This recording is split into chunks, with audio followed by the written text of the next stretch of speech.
Customer information forms offer you a great way to contact your leads to close your sales. In this video, you will learn how to create a customer information form on Forms app for free.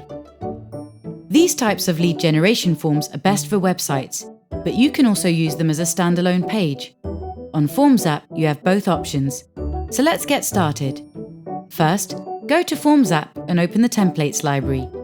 All the templates here are designed by experts and are free for all plans. After selecting a suitable template for your business, click on Use Template to go to the Edit page.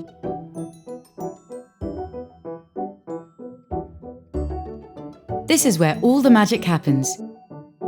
You can customize the existing questions or add your own.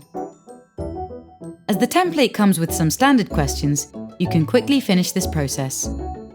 After you're done with questions, open the Design tab and change how your form looks. Forms app offers many customization options and ready-made themes just for you. Head over to the settings and make sure everything looks okay before publishing your form.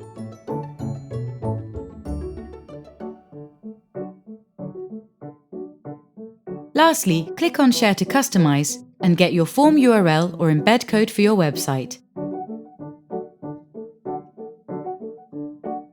Now you are ready to create your own customer information form and use it to capture leads in the most effective way.